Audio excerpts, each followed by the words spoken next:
देखिए, कानपुर जोन को भी मैं समझ रही हूँ। हर दिन एक समझने का प्रयास होता है, यहाँ के क्राइम पैटर्न को समझ रही हूँ। यहाँ पर भी मैं देख रही हूँ कि महिला संबंधी अपराध at least in the form of elopement बहुत सारे हो रहे हैं। अव्यसक लड़कियाँ और लड़के घर छोड़कर भाग जा रहे हैं, कभी सुसाइड कर ले रहे हैं, कभी कोई भी प्रकरण इस तरह का जब आता है तो बड़ा परिवार के लिए दुखद सा प्रकरण हो जाता है और उसमें पुलिस को निश्चित रूप से सक्रिय होकर उस लड़की को बरामद करने का प्रयास करना पड़ता है। परंतु जैसा कि ऑपरेशन जागृति में था, हमने एक बच्चे और बच्चियों से संवाद स्थापित करने का प्रयास किया और उनको काउंसलिंग करने की कोशिश की ताकि वो इस बात को समझ सकें कि ऐसी चीज़ें जो हमको अपने घर से दूर ले जाती हैं या अपने ध्येय से दूर ले जाती हैं और हमको भ्रमित कर देती हैं कुछ समय के लिए, जो इस टीनेज में संभव है, तो उससे कैसे बचा जा सकता है। और पेरेंट्स को भी समझाया हमने कि वो अपने बच्चों से अच्छा संवाद रखें। तो ऑपरेशन जागृति की निश्चित रूप से कई सारी ऐसी थीमेटिक ड्राइव्स थी जो यहाँ पर ही लागू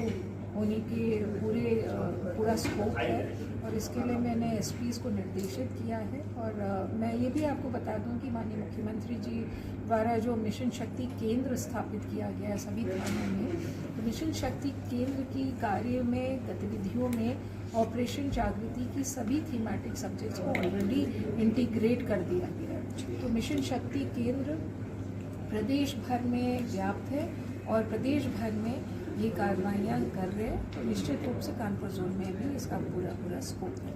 जोन मैंने फर्रुखाबाद का ये पहला भ्रमण किया है और इस भ्रमण के दौरान इस जनपद की जो फेसिंग चैलेंजेस हैं उनको समझने का प्रयास किया है और हमारी क्या पुलिस की कार्य व्यवस्था है, किस तरह से यहाँ पे पुलिसिंग स्ट्रैटेजी अपनाई जा रही है, इन सभी चीज़ों का आकलन करने का प्रयास किया है। और मैं काफ़ी हद तक ही संतुष्ट हूँ। मैंने पुलिस लाइन का भ्रमण किया, पुलिस ऑफिस का भ्रमण किया और व्यापार मंडल के अधिकारियों पदाधिकारियों से मुलाकात की, यहाँ के जनप्रतिनिधियों से मुलाकात की और जो पुलिस टीम के कप्तान के नेतृत्व में जो यहाँ की पूरी जनपदीय पुलिस है उससे भी संवाद और वार्ता की और उनको जो सरकार की नीतियों के अनुरूप जो निर्देश देने थे उनको भी लिया और उनसे फीडबैक भी लिया। और कुल मिलाकर एक मुझे इस जनपद का काफ़ी पॉजिटिव इम्प्रेशन मिला है। कुछ चैलेंजेस हैं, जैसे आने वाले दिनों में बरसात के समय में जो बाढ़ की समस्याएं आती हैं उसके लिए हमारी क्या तैयारी है और क्या हमारी को किस तरह से हमें अपने आप को इक्विप करना है, उन सब चीज़ों पे चर्चा हुई। तो अभी हाल फिलहाल ही के दिनों में आपने देखा होगा कि गंगा दशहरा का जो त्यौहार था यहाँ पे बहुत ही सौहार्दपूर्ण रूप से